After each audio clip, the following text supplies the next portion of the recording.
명절이 1년 중에 제일 즐거운 날이라고 하지만 이제 그런 건 다 옛날이고 요새는 반드시 그렇지만도 않은 것 같습니다. 오히려 명절이라는 게 없으면 좋겠다. 이러는 분들도 많으시더라고요. 이 자리에도 이제 그런 분들이 계실지 모르겠습니다. 저도 목회를 하다 보니까 명절 별로 반갑지 않습니다. 명절이 목회에 도움이 되는 것 별로 없어요. 명절 되면 다 썰물처럼 빠져나가고 그 다음에 또 그것도 다시금 또 회복되기가 참 힘들어요. 젊은 사람들도 이제 그런 경향이 있는 것 같습니다. 요새 젊은 사람들은 명절이 되어도 이제 별로 고향집에 가고 싶어 하지 않는다고 합니다. 왜 가기 싫어할까요? 어른들이 자꾸 물어봐서 그런다는 겁니다. 요새 어른들이 이런 거 잘 물어보지 않습니까? 너 취직은 했니? 장가는 언제 가니? 시집은 언제 갈래? 아이는 왜 빨리 안 낳니? 더 늦기 전에 와서 둘째 아이도 봐주지 않겠니? 요새 젊은 사람들은 그런 질문 정말 듣기 싫어한다고 합니다. 아니 누가 취직하기 싫어서 안 하나요? 누가 결혼하기 싫어서 안 합니까? 누가 아이 낳기 싫어서 안 낳나요? 세상이 워낙 살기 힘들어서 하고 싶어도 할 수 없어 그런 것인데 어른들이 자꾸 눈치 없이 그런 것만 질문하니까 고향이고 뭐고 가기도 싫어지는 것입니다. 요새 어른 대접받으려면 눈치가 빨라야 됩니다. 괜히 주책 없이 애들이 듣기 싫은 질문이 나고 그러면은 젊은 사람들에게 미운 돌 박히는 수가 있습니다. 그런데 오늘 성경에도 꼭 그렇게 미운 돌 박히는 질문만 골라서 하는 사람들이 나오지요. 그게 누굽니까? 예수님의 제자들입니다. 예수님의 제자들이 요새말로 하자면은 예수를 잘 믿는 사람이라고 할 수 있을 것입니다. 예수 잘 믿고 교회 잘 다니는 예수쟁이들이 참 욕먹을 짓만 골라서 하고 있습니다. 제자들이 뭐라고 질문하나요? 마침 이때도 이스라엘이 우리나라처럼 큰 명절 때였습니다. 유대 나라에서는 초막절이라고 하는 명절이 우리나라의 이 추석 명절처럼 큰 명절입니다. 그런 명절날 제자들이 예수님과 같이 길을 가다가 어떤 맹인 거지 한 사람을 만나게 됩니다. 그런데 그 맹인 거지는 아예 태어날 적부터 맹인으로 태어난 사람입니다. 그러니까 선천적 시각 장애인인 것입니다. 지금도 그렇지만 2000년 전에 고대 세계에서 맹인으로 태어난 사람이 뭘 할 수 있겠습니까? 이렇게 거지 노릇밖에는 할 짓이 없습니다. 이 사람은 너무너무 불행한 사람인 것입니다. 그런 사람 면전에서 제자들이 아주 싸가지 없는 질문을 합니다. 이제 뭐라고 질문하는지 우리 2절 같이 한번 합독해 보겠습니다. 2절 다 같이 시작. 제자들이 물어 이르되 라삐여 이 사람이 맹인으로 난 것이 누구의 죄로 인함이니까 자기니까 그의 부모니까 저 사람이 저렇게 태어난 것이 누구 죄 때문이냐는 거예요. 자기 죄 때문입니까? 부모 죄 때문입니까? 그래 이걸 질문이라고 하는 건가요? 지금 고통스럽게 살고 있는 사람 앞에서 이게 할 말입니까? 자, 우리도 정말 입 조심해야 되겠습니다. 말 조심해야 되겠어요. 절대로 사람 가슴에 못 박고 상처 주고 이런 말들을 함부로 하면 안 될 것입니다. 이 세상에는 내 작은 머리로 이해할 수 없는 일이 너무나 많이 있어요. 네, 안 믿는 사람들은 그런 걸 이제 팔자라고 합니다. 팔자를 도렇게 타고났다. 이 맹인거지가 그런 사람입니다. 참 이 사람은요 팔자를 도렇게 타고난 사람이에요. 태어나 보니까 하필 찢어지게 하나하나 집구석입니다. 태어나 보니까 나를 낳아주신 부모님이 못 배우고 무식한 부모입니다. 그러면 대개 이제 그런 아이들은 그때부터 이미 일생이 결판나 버립니다. 그런 아이들은 대개가 힘든 인생을 살아가게 돼 있어요. 그런데다가 더 나쁜 것은 그런 부모라도 좀 오래오래 살았으면 좋을 터인데 하필이면 일찍 돌아가시거나 이혼을 하거나 이런 경우입니다. 그것보다 더 최악인 경우는 그 아이가 태어날 적부터 선천적으로 무슨 질병이 있거나 장애가 있거나 이런 경우입니다. 그러면 그 아이 일생은 너무너무 불행해지는 것입니다. 그렇다고 그 아이가 무슨 죄가 있어요? 누가 그런 집에 태어나고 싶어 태어난 것입니까? 또 그 부모는 무슨 죄가 있습니까? 누가 그런 아이를 낳고 싶어서 낳았습니까? 하필이면 우리 집에서 그런 아이가 태어난 것입니다. 태어나기를 잘못 태어나다 보니까 그 아이는 어쩔 수 없이 남보다 불리한 조건에서 인생을 시작하게 됩니다. 똑같은 조건에서 시작해도 살기 힘든 것이 이 세상인데 남보다 훨씬 더 불리한 조건에서 출발하니 그런 사람의 인생은 더 고생인 것입니다. 평생 가난은 면할 길이 없어요. 그런데다가 더 기가 막힌 것은 그런 가난이 대물림 된다는 것입니다. 대물림이 돼요. 부모의 가난이 줄줄이 자식들 대회까지 이어지는 것입니다. 참 불행한 운명이죠. 오늘 말씀에 나오는 이 맹인 거지는 그런 불행한 운명을 타고난 사람 중에서도 더 불행한 경우라고 할 수 있습니다. 그런데 우리 인간들의 못된 버릇 중에 하나가 남의 불행을 보면은 입이 근질근질 거려가지고 참지를 못한다는 것입니다. 그래서 가만히 있어도 힘든 사람을 꼭 말로가 힘들게 합니다. 오늘 말씀이 나오는 예수님의 제자들도 마찬가지였어요. 그 힘들게 불행하게 살아가는 사람을 보고는 좀 도와주지는 못할 망정 꼭 입방정을 떠는 것입니다. 입이 근질거려가지고 지나치지는 못해요. 그래서 기껏 한다는 말이 이 사람이 이렇게 맹인으로 태어난 것이 누구 죄 때문이냐, 부모 죄 때문이냐, 자기 죄냐. 이거는 그 힘들게 살아가는 사람 앞에서 할 수 있는 질문이 아니죠. 가뜩이나 힘든 세상, 우리 인생살이가 더 힘든 이유는 사실은 말 때문인 경우가 많습니다. 사람들이 어쩌고 하는 말 때문에 더 힘들어요. 그래서 나 혼자 조용히 살아가려고 해도 사람들이 내버려두지를 않습니다. 사람들이 얼마나 못됐는지 잘 알지도 못하면서 이러쿵저러쿵 뒤에서 뒷담화하고요. 쓸데없이 이마저마 떠들고 다니고 안 그래도 힘든 사람 더 힘들게 만들어버립니다. 말로 입은 상처는 칼로 입은 상처보다 더 깊다고 합니다. 그래서 우리 믿는 사람들은 특히도 말을 조심해야 될 것입니다. 그런데 이게 쉽지가 않죠? 말을 조심하는 것이요 쉽지가 않아요. 참 쉽지가 않습니다. 말을 가려하는 것이. 우리들도 그렇지만 2000년 전에 초대교회 때도 그런 말쟁이들이 많았던 것 같습니다. 네, 그런 사람들에게 야고보 사도가 충고하는 것이 야고보에서 나옵니다. 형제들아, 사람마다 듣기는 속히 하고 말하기는 더디하라. 우리가 다 실수가 많으니 만약에 말에 실수가 없으면 온전한 사람이라. 혀는 곧 불이요 불의의 세계라. 혀는 우리의 지체 중에서 온몸을 더럽히고 생의 바퀴를 불살인하느니 그 사르는 것이 지옥불에서 나느니라. 다 말 조심하라는 말씀입니다. 그런데 예수님의 제자들도 이 말을 막 하는 사람들이었어요. 다 말쟁이들입니다.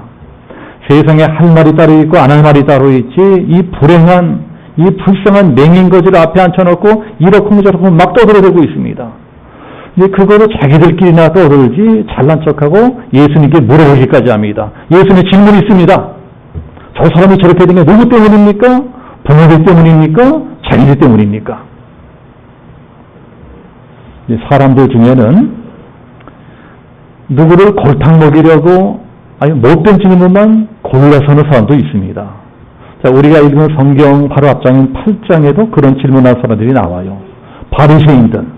바리새인들이 가늠하다가 잡힌 여자를 끌고 옵니다.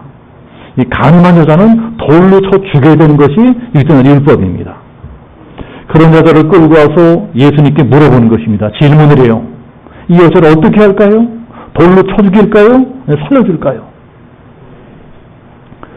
그러니 이게 얼마나 골 때리는 질문입니까? 돌로 쳐 죽이라고 하면 예수님은 아주 무자비한 사람이 되는 것입니다. 그렇다고 살려주라고 하면은요, 예수님은 율법을 어기는 사람이 되는 것입니다.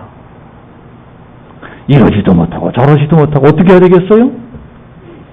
그러나 예수님이 그러한 질문을 받으시면 어떻게 하시나요?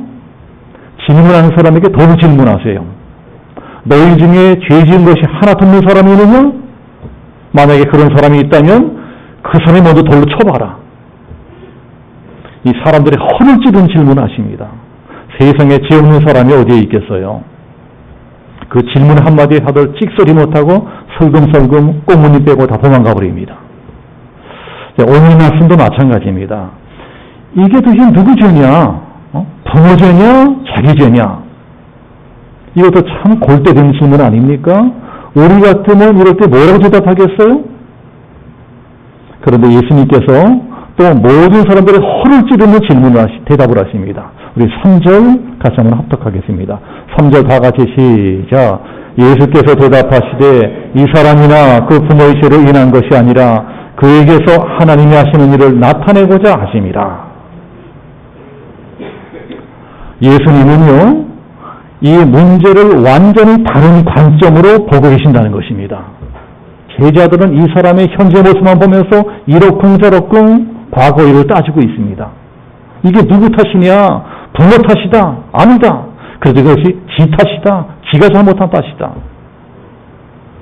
그러나 예수님은 그런 생각을 훌쩍 뛰어넘어서 미래를 보고 계십니다. 미래를. 너희들이 보는 관점이 잘못되었다는 것입니다. 나는 지금 이 사람의 과거도 아니고 현재도 아니고 내일을 바라보고 있다. 이 사람이 비록 지금은 이러한 모습이지만 앞으로는 하나님이 변화시켜 줄 것이다. 그리고 이 일을 통해서 하나님이 영광을 받으실 것이다. 하나님의 영광이 나타날 것이다. 그게 바로 하나님이 하시고자 하는 일이다. 예수님은 오늘의 비참한 맹인 거지의 모습에서 변화된 내일의 모습을 미리 내다보고 계십니다. 이게 예수님과 우리들의 차이점이에요. 예수님은 똑같은 사람을 보아도 보는 관점이 우리와는 완전히 다르십니다. 예수님이 보시기에 더 중요한 것은 어제나 오늘보다 내일이에요. 내일. 예수님은 과거나 현재보다 미래를 보고 계십니다. 그러니 괜히 이 사람이 이렇군 떠들지 마라. 더 중요한 것은 내일이다. 이 사람이 비록 지금까지는 비참하게 살았다고 할지라도 앞으로는 변화될 것이다. 하나님이 예수 그리스도 안에서 이 사람의 인생을 변화시킬 것이다. 그리고 변화된 이 사람의 인생을 통해서 하나님이 영광을 받으실 것이다. 그게 하나님의 뜻이고 그게 하나님이 하시는 일이야. 바로 그 일에서 내가 이 세상에 왔어. 예수님은 우연히 길을 지나가시다가 이 소경을 만난 것이 아니에요. 일부러 찾아오신 겁니다. 이 맹인 거지를 고쳐주려고 작정하시고 일부러 멀리서부터 찾아오셨어요. 이 자리에 있는 우리도 다 마찬가지입니다. 예수님이 우리를 고쳐주려고 일부러 찾아오신 겁니다. 일부러 찾아오셨어요. 우리들은 이것을 믿어야 됩니다. 예수님은 망가진 우리 인생을 고쳐주시려고 일부러 찾아오셨고 또 우리는 고침을 받기 위해서 이 자리에 앉아있는 것입니다. 자, 드디어 예수님이 이 맹인 거지를 고쳐주려고 하시는데, 자, 성경 보세요. 이 사람은 아주 독특한 방법으로 고쳐주세요. 이제껏 다른 사람들에게는 이런 기적을 나타낸 적이 없었어요. 이런 걸 보면 예수님은 기적도 다 각 사람에게 맞게 일으켜주시는 걸 알 수가 있습니다. 우리들의 인생에도 기적이 일어난다면 그게 다 우리 한 사람 한 사람에게 꼭 맞는 맞춤형 기적일 것입니다. 자, 이 사람은 어떤 사람이에요? 맹인, 앞을 못 보는 사람이잖아요. 그러니까 예수님이 앞을 못 보는 맹인의 특성에 맞게 기적을 일으키십니다. 자, 6절 보면 어떻게 하시죠? 땅에다가 침을 뱉어가지고 진흙을 이겨서 그 눈에다가 철석 갖다 붙이십니다. 여기 나오는 진흙이라고 하는 단어가 좀 재미있는데, 자, 이게 바로 창세기 2장에 나오는 흙하고 똑같은 단어입니다. 창세기 2장 보면 이런 말씀이 나오죠. 여호와 하나님이 흙으로 사람을 지으시고, 네, 그러니 이게 무슨 뜻인 거 아니? 내가 이제 너를 다시 창조하겠다는 것입니다. 내가 너를 재창조해서 새로운 피조물로 만들어주겠다. 창세기 1장에 보면 하나님이 천지 만물을 창조하시기 전에 온 우주가 깜깜한 흙 안에 뒤덮여 있었습니다. 그때 하나님이 빛이 있으라 말씀하시니까 빛이 생겨나요. 내가 너한테 이렇게 빛을 주겠다는 것입니다. 깜깜한 어둠 속에 너에게 빛을 주겠다. 나는 빛을 주기 위해 이 세상에 왔다. 이게 5절 말씀이죠. 내가 이 세상에 있는 동안에는 세상의 빛이라. 그러면서 땅에다가 침을 태태 뱉어가지고 진흙덩어리를 반죽하시더니 그냥 철석 그 사람 눈에다가 붙여버리세요. 그러니까 사람의 오감 중에 촉감을 사용하십니다. 촉감. 자, 그러니까 맹인이 어떤 느낌을 받았겠어요? 이게 뭐야? 촉감을 통해서 뭔가를 느끼게 됩니다. 뭔가 이상한 일이 나타날 것 같아? 뭔가를 기대하게 됩니다. 기대하게 만들어주시는 것입니다. 기적이 그냥 일어나는 것이 아닙니다. 기적이란 기적이 일어나기를 기대하는 사람에게는 일어나게 되어 있습니다. 아무것도 기대하는 것도 없고 아무것도 바라는 것도 없고 대충 살아가는 사람에게는 기적도 일어나지 않습니다. 뭔가를 기대해야지 하나님의 능력도 나타나고 하나님의 능력도 체험하는 것입니다. 우리 기독교는 체험의 종교입니다. 그래서 우리 예수 믿는 사람들은요, 아주 조그만 것이라도 자꾸 하나님을 체험하려고 해야 됩니다. 오래 믿은 사람이든 처음 믿은 사람이든 다 마찬가지예요. 한 번, 두 번 그렇게 작은 체험이라도 하나님의 능력을 체험하게 되면은 그 다음부터는 더 큰 것을 기대하게 됩니다. 그 기대하는 마음이 더 큰 믿음을 낳고 그런 믿음을 통해서 큰 기적이 일어나는 것입니다. 실제로 오늘 맹인 거지에게 이제 바로 그런 일들이 일어나고 있습니다. 예수님이 맹인 거지의 눈에다가 진흙을 철썩 붙여버리니까 아하, 이제 뭔 일이 일어날지 모르겠다 하는 믿음이 생겨나요. 그게 바로 겨자씨만한 작은 믿음이 일어날지라도 기적이 일어나려면 그런 믿음이라도 생겨나야 됩니다. 이제 그런 다음에 예수님이 뭐라고 말씀하시나요? 7절 보면 실로암 못에 가서 씻으라. 실로암 연못에 씻으라는 거예요. 아니 이게 뭔 말이에요? 이게 뜬금없이 무슨 말입니까? 왜 하필 실로암 연못에 가서 씻어야 돼요? 이 맹인 거지가 도무지 이해할 수가 없어요. 이해가 안 돼. 왜 거기 가서 씻어야 돼? 그러나 알고 보면 이런 게 다 하나님의 말씀이 우리에게 임할 적에 일어나는 특징입니다. 하나님이 명령하실 적에는요, 보충 설명 같은 거 안 하십니다. 일단 말씀이 선포되면 그 다음에 순종하든가 말든가 그건 내가 알아서 결정해야 됩니다. 비교 종교학이라는 학문이 있어요. 비교 종교학이란 여러 종교들을 서로 비교해가면서 공부하는 것입니다. 저는 기독교 목사지만 이 다른 종교에도 관심이 많습니다. 그래서 틈만 나면 다른 종교의 교리들도 공부하고 있어요. 불교도 유교도 이슬람도 공부하고 있습니다. 그런데 다른 종교의 교리들을 살펴보면 이제 뭘 할 수 있게 되는 거 하니 그 교리들이 아주 자세하고 친절하게 설명이 되어 있다는 것입니다. 아주 고객 서비스가 잘 되어 있어요. 다른 종교의 교리를 공부하면요, 저절로 고개가 끄덕끄덕해집니다. 이해가 너무너무 잘 돼요. 특히 불교나 유교 같은 것 공부하면 공부해서 너무너무 설득력이 있고 너무너무 이해가 잘 됩니다. 그게 왜 그럴까요? 그게 바로 인간이 만들어낸 인간을 위한 인간의 종교이기 때문에 그렇습니다. 그러나 우리 기독교는 반대예요. 우리 기독교는요, 상당히 불친절합니다. 고객 서비스 빵점이에요. 도무지 이해할 수 없는 명령을 하고는 그 명령을 지키라고 강요합니다. 성경 보면 정말 믿어지지 않는 말씀들이 너무나 많은데도 친절하게 설명해 주지 않아요. 설득하려고 하지도 않습니다. 믿어달라고 사정하지도 않아요. 그게 바로 기독교가 신의 종교라는 거예요. 신의 종교. 초월자의 종교. 신의 세계. 초월자의 세계는 인간의 설명이나 설득으로 이해할 수 있는 세계가 아닙니다.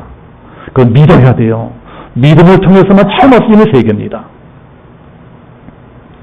그래서 도저히 이해할 수 없어도 일단 나에게 말씀이 임하면 그러면 어떻게 되느냐? 순종해야 됩니다. 말씀대로 따라야 됩니다.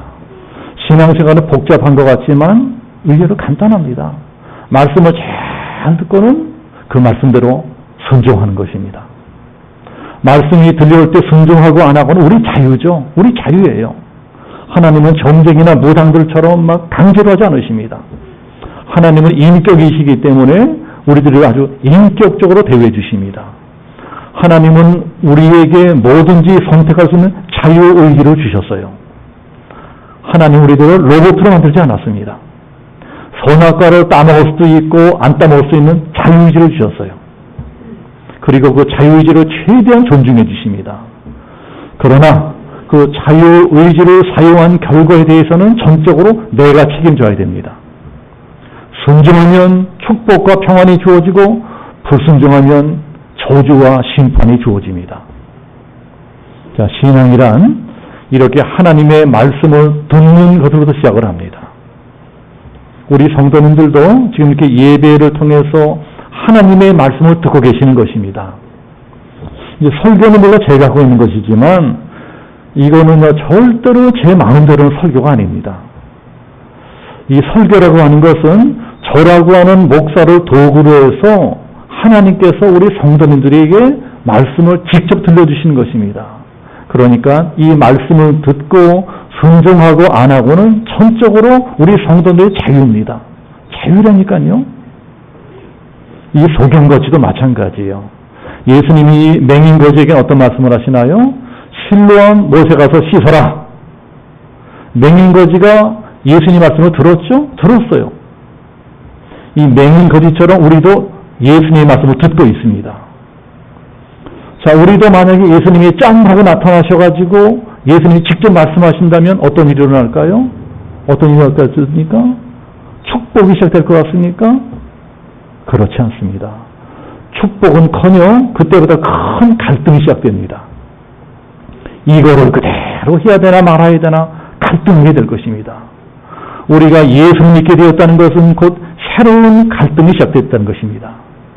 이제까지 예수 믿기 전에는 갈등하고 자식 그럴 것도 없어요. 그저 세상 사람도 살아가는 대로 다른 사람 살아가는 대로 나도 똑같이 살아가면 됩니다.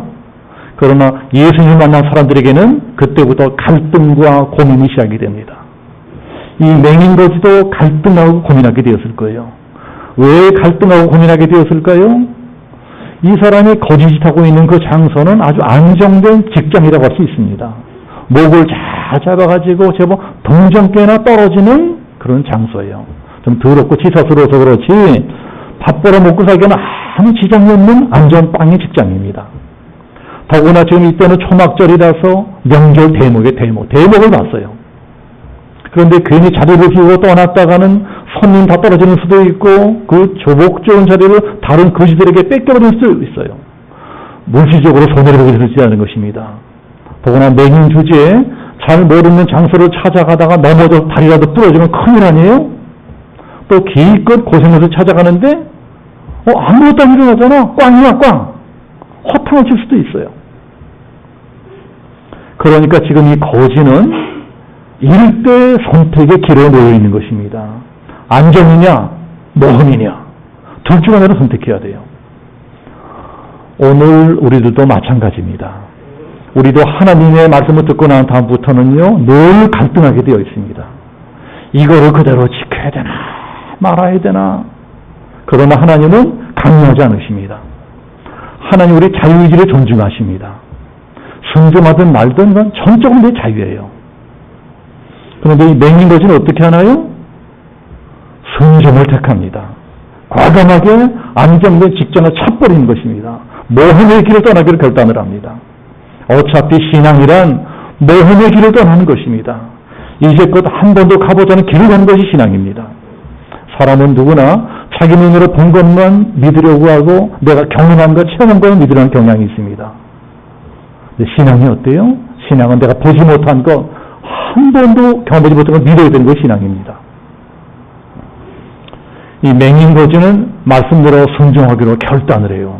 거지 깡통을 쳐버리고 뻘떡 일어나서 실로암 연못장에서 가는 것입니다.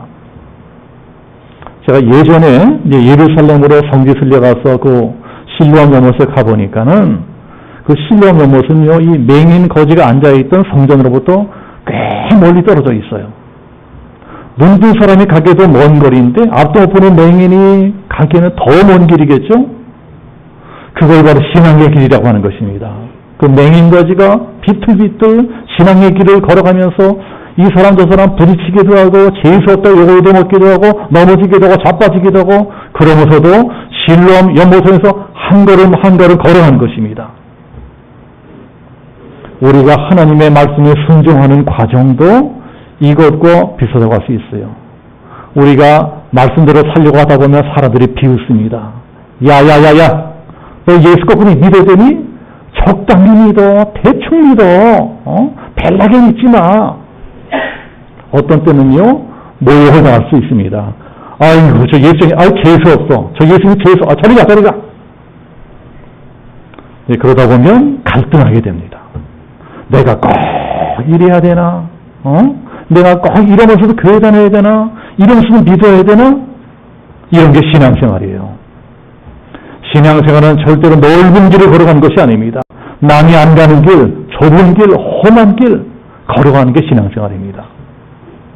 그러나 은혜 받고 싶으면, 복을 받고 싶으면, 기적을 체험하고 싶으면 모든 갈등, 고민, 의심 다 버리고 신뢰함으로 가야 됩니다. 그래야 기적이 일어납니다.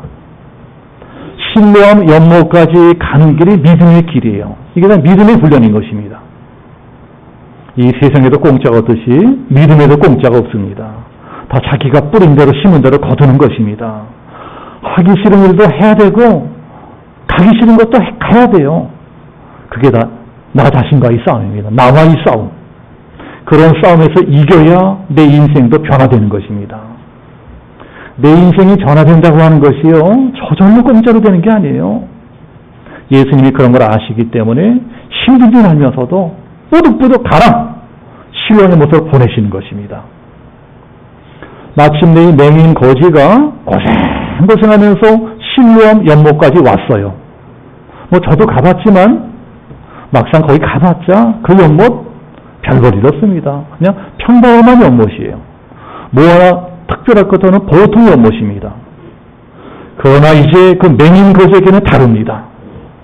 적어도 그 맹인 거지에게만큼은 그 연못은 보통 연못이 아닙니다.